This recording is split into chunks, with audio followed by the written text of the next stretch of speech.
하나님의 말씀은 잠언 22장 20절부터 21절입니다.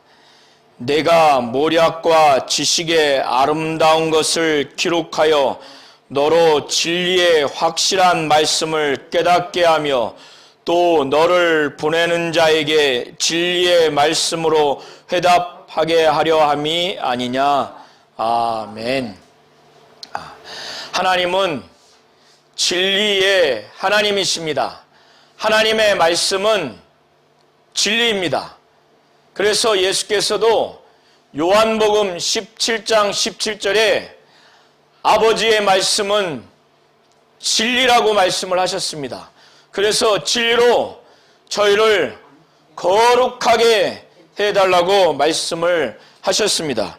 요한복음 17장 17절에 예수는 아버지께 간구하기를 저희를 진리로 거룩하게 하옵소서, 아버지의 말씀은 진리니이다 라고 말씀을 하셨습니다. 또한 요한복음 8장 32절에 진리를 알지니 진리가 너희를 자유케 하리라. 믿은 유대인들에게 이와 같이 진리에 대해서, 그리고 진리를 확실히 알고 진리가 온전히 우리 안에 거한다면 어떠한 결과가 있는지에 대해서 곧 자유가 있을 것이라는 말씀을 하셨습니다. 잠언 22장 17절부터 29절의 말씀을 증거하도록 하겠습니다. 잠언 저자는 본문 20절과 21절을 통해서 그가 30가지의 지혜의 말씀을 기록했다고 증거하고 있습니다. 20절의 내용, 내가 모략과 지혜의 아름다운 것을 기록하여, 이렇게 개역 개정과 개역 한글에는 기록되어 있는데 새 번역이나 공동 번역이나 다른 여러 번역서들에게는 어떻게 기록되어 있느냐? 나는 너에게 30가지 잠언을 써주지 않았느냐? 거기에 권고와 지식이 담겨 있다. 이렇게 기록되어 있습니다. 이렇게 다른 번역서에 기록된 내용을 통해서 잠언 저자는 그가 30가지의 지혜의 말씀, 그 지혜의 말씀에는 모략과 지식이 담겨 있는데, 곧 권고와 지식이 담겨 있는데, 그가 그렇게 지혜의 말씀을 들어야 하는 자에게 무엇을 전달하기 위해서 30가지를 기록했느냐? 그 안에는 모략과 지식, 곧 권고와 지식이 담겨있는 지혜의 말씀인데, 이것을 듣는 자들에게 진리의 확실한 말씀을 깨닫게 하고, 또 이렇게 깨달은 이러한 자들이 그를 보내는 자에게 진리의 말씀으로 확실하게 회답할 수 있도록 그렇게 기록했다고 말하는 겁니다. 그래서 너로 진리의 확실한 말씀을 깨닫게 하며 또 너를 보내는 자에게 진리의 말씀으로 회답하게 하려 함이 아니냐, 이렇게 기록하고 있습니다. 잠언 저자는 자신과 지혜로운 자가 지혜의 말씀을 전했을 때, 또 지혜의 말씀이 담긴 그 지식을, 그것을 듣는 자들이, 들어야 할 자들이 귀를 기울여서 지혜 있는 자의 말씀을 참으로 그것을 잘 듣기를 바랍니다. 그리고 그 지혜의 말씀에 담겨 있는 내용, 곧 그 지식, 내 지식을, 너의 마음이 이 지식에 마음을 쏟기를, 마음에 두기를 그렇게 원하는 마음으로 17절의 말씀을 증거하고 있습니다. 그리고 이것을 듣고 또 이 지혜의 말씀의 그 지식을 마음에 두고 마음에 그것을 쏟아부었을 때 지혜의 말씀을 들음으로 인해서 그 지혜의 말씀의 내용, 그 지식, 그가 들은 그 내용을 그의 속에, 곧 그의 심령에 그것을 보존하고 그 입술에 있게 하라는 거예요. 그렇게 있게 하는 것이 아름답다는 거예요. 아름답다고 하는 것은 기쁘고 즐겁다는 거예요.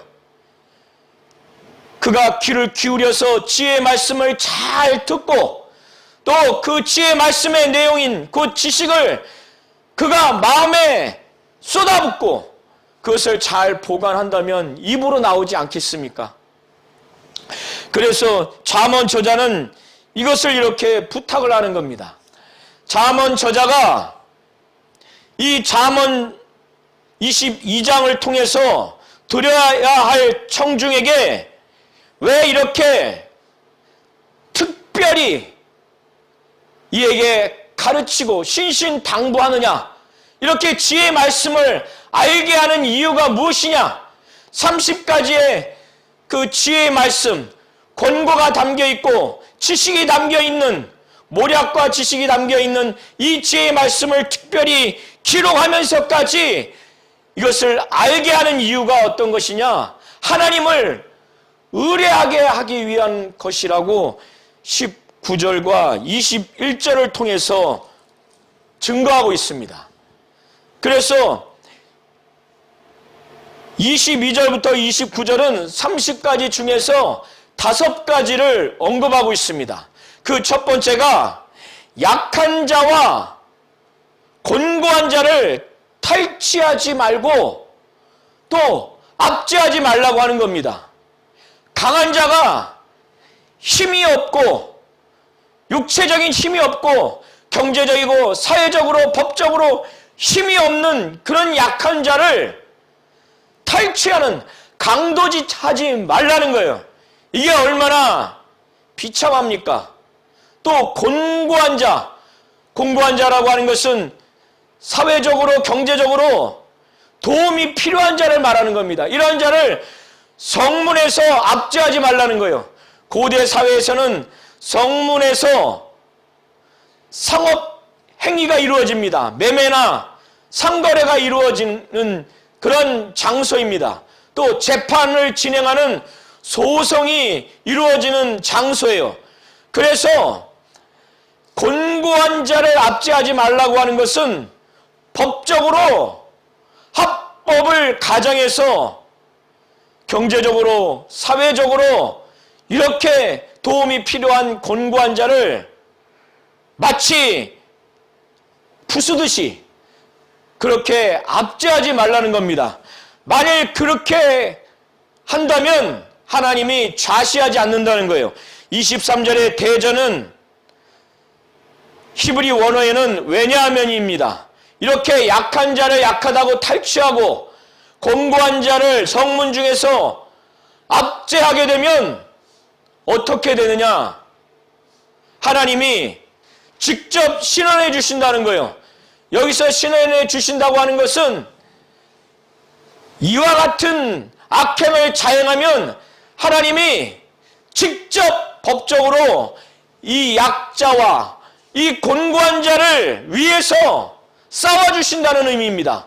그리고 이 곤고한 자와 약한 자를 노력하는 자의 생명을 빼앗는다는 거예요. 저와 우리 모든 성도님들은 경제적으로, 법적으로, 또 사회적으로 우리가 상대적으로 약한 자들을 이렇게 탈취하거나 강도짓하거나 합법을 가장해서 법적으로 도움이 필요한 그 곤고한 자를 압제하는 일이 절대 있어서는 안 됩니다. 만일 그렇게 한다면 하나님이 직접 법정에서 싸워주신다는 거예요. 하나님이 현연에서 싸운다기보다 그런 정의로운 자에게 하나님이 그를 들어서 싸우신다는 거예요. 그리고 제 수명을 다하지 못하도록 그 생명을 빼앗는다는 겁니다. 두 번째 교훈은 노를 품는 자와 사귀지 말고 울분하는 자, 이와 같은 자와 동행하지 말라는 거예요. 노를 품는 자는 어떤 자냐? 어떤 대상이나 특정 사회에 분이 가득 쌓아놓은 자예요. 그래서 그 분이 폭발하면 그 분을 조절을 못해요. 조절 장애가 있는 사람입니다. 성격 장애가 있는 사람이에요. 분노 조절 장애자예요. 이와 같은 자와 사귀지 말라는 겁니다. 울분하는 자는 아주 도끼가 있는 사람을 말하는 겁니다. 이와 같은 자와 동행하지 말라는 거예요. 인생의 삶의 여정을 그와 함께 살지 말라는 겁니다. 왜 그런 거 하냐면 이와 같은 자와 살게 되면 늘 울분하는 모습, 독을 품는 모습, 또 노를 품는 모습, 조절하지 못하는 그 분노 조절 장애의 모습을 여러 번 그것을 보고 듣기 때문에 그것이 학습이 됩니다. 그것을 본받게 돼요. 그러면 성품적으로만 타락하는 것으로 머물지 아니하고 그렇게 되면 영원히 사망에 이르게 되는, 올무에 빠지게 되는 그런 두려움에 처한다는 거예요. 그래서 잠언저자는 24절과 25절을 통해서 노를 품는 자와 사귀지 말고 울분하는 자와 동행하지 말라는 거예요. 왜? 도덕적인 평가절하만 받는 것에 머무는 것이 아니라 그의 영혼까지 올무에 빠질까 잠언저자는 두렵다는 거예요. 이 올무는 짐승이든 사람이든 한번 거기에 빠져버리면 다른 사람이 구해주지 않으면 죽을 수밖에 없는 그런 올무입니다. 그래서 우리 성도님들도 분명히 이걸 잘 아셔서 이와 같은 자들과 사귀거나 동행하지 마시기 바랍니다. 그리고 내 자신이 이러한 자가 되지 마시기 바랍니다. 철저하게 돌이키시기 바랍니다. 이것은 도덕적인 타락으로만 머무는 것이 아니라 영원히 치명적인 사망에 이를 수밖에 없다는 거예요. 세 번째 교훈은 다른 사람의 빚에 보증을 쓰지 말라는 거예요. 이 고대 사회에서는 사람으로 더불어 손을 잡지 말라고 하는 것은 이 당시에 약속을 하거나 계약을 하게 되면 그 후에 서로 손뼉을 마주칩니다. 오늘날로 말하자면 하이파이브를 합니다. 이것이 약속이나 계약을 완료한 후에 행하는 하나의 행동이에요. 그래서 너는 사람으로 더불어 손을 잡지 말며 남의 빚에 보증되지 말라는 거예요. 왜 그러느냐? 만일 내가 다른 사람의 그 채무를 담보하기 위해서 빚 보증을 쓰면 그가 갚을 길이 없어서 그 채권자가 너에게 지금 채무 집행을 하려고 할 때 아무것도 없으면 어떻게 되느냐? 내 잠자리에 이르게 되는 그 침상마저도 빼앗게 되는 형국으로 된다는 거예요. 그렇게 아주 하나 남김없이 청산을 할 수밖에 없는 상황이 되기 때문에 이런 상황을 내가 만들 수가 있겠느냐예요. 내가 어찌 그렇게 하겠느냐? 하지 말라는 거예요. 그래서 빚 보증하지 말라는 교훈이 세 번째입니다. 네 번째 교훈은 고대 이스라엘에게는 하나님이 이스라엘 민족에게 땅을 줍니다. 그래서 그 조상들에게 땅을 주면 땅의 소유권의 그 표시로서 지계석을 세워요. 그 징표로서. 그러면 하나님이 땅을 기업으로 물려주셨기 때문에 이것은 신앙적인 측면도 있는 겁니다. 또 도덕적인 측면은 뭐냐면 조상으로부터 물려받은 그 땅을, 그 소유권의 범위를 획정하기 위해서 지계석을 세웠을 때 그것을 옮긴다고 하는 것은 다른 사람의 땅을 침범하는 거예요. 더더군다나 이런 일이 있었던 것은 약자들, 과부나 고아들의 그 땅을 쉽게 침탈하기 위해서 지계석을 옮기는 겁니다. 그래서 이렇게 되면 하나님이 주시는 신앙적인 측면에서의 그 소유로서의 땅을 임의로 변경하기 때문에 불신앙적인 모습이 되기 때문에 죄악이고, 또 약자인 다른 사람들의 그 소유권을 침범하기 때문에 법적으로도 도덕적으로도 범죄입니다. 그래서 잠언 저자는 이 두 측면에서 범법을 행하지 말라는 차원에서 이 말씀으로 하는 것으로 보여집니다. 다섯 번째 내용은 어떤 내용이냐? 내가 사업을 근실한 사람을 보았느냐?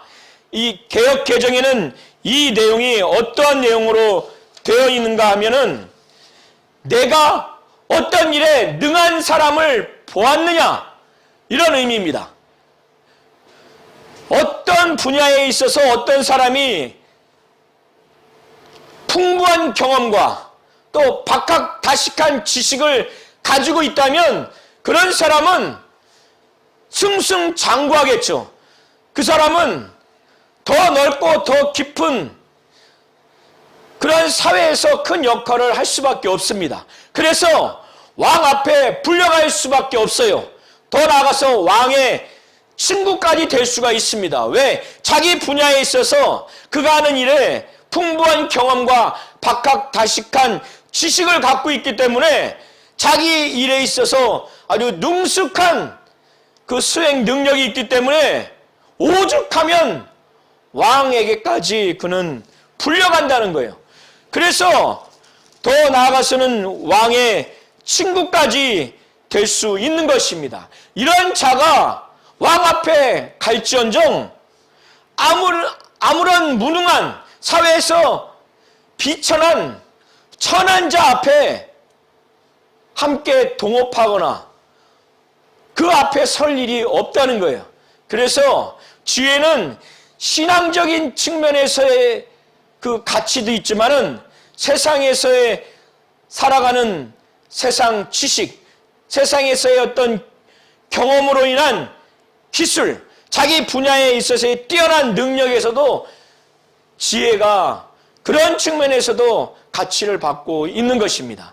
하나님의 말씀은 진리입니다. 예수께서는 요한복음 17장 17절의 말씀을 통해서 아버지께 간구하기를 진리로 저희를 거룩하게 해달라고. 그래서 아버지의 말씀은 진리라는 거예요. 아버지의 말씀으로 우리의 영혼과 육체와 온몸이 깨끗하게 될 수 있다는 겁니다. 심령이 거룩하게 될 수 있다는 거예요. 요한복음 8장 31절부터 32절을 통해서 예수께서는 믿은 유대인들에게 너희가 내 말에 거하면 참 내 제자가 되고 진리를 알지니 진리가 너희를 자유케 하리라, 이 말씀을 하시는 겁니다. 죄에서 자유함을, 율법에서 자유함을, 마귀에게서 자유함을, 이 세상에서 참 자유를 줄 수 있는 것은 진리라는 거예요. 진리를 알면 참 자유가 있고 아버지의 말씀인 진리가 우리를 거룩하게 한다는 겁니다. 잠언 저자는 이와 같이 하나님께 받은 이 지혜의 말씀, 이 말씀을 그가 듣는 청중들에게 지혜 있는 자의 그 말씀을 귀 기울여서 잘 듣고 그 내용인 지식을 마음을 쏟아 부으라고 하고 또 이것을 30가지나 기록한 이 말씀, 곧 하나님으로부터 받은 이 지혜의 말씀을 기록해서 전달하는 목적은 진리의 확실한 말씀을 알게 하고 이 안 다음에 이 진리의 말씀으로 능히 답변할 수 있도록 그렇게 한다는 겁니다. 이렇게 진리의 말씀을 확실히 아는 자가 그 아는 내용으로 인해서 하나님을 전적으로 믿고 신뢰할 수 있는, 곧 하나님을 의지할 수 있는 그런 신앙생활을 할 수 있는 것입니다. 하나님이 우리 성도님들에게 원하시는 것은 아버지의 말씀, 진리를 확실히 알아서 거룩함을 얻고 또 이 진리를 알므로 인해서 참 자유, 죄에서 자유, 어둠에서 자유, 마귀에게서 자유, 죄에서 자유, 이 세상 음부 가운데서 참 자유를 얻어서 하나님을 절대적으로 의뢰하는, 신뢰하는 그런 신앙인이 되기를 원하시는 겁니다.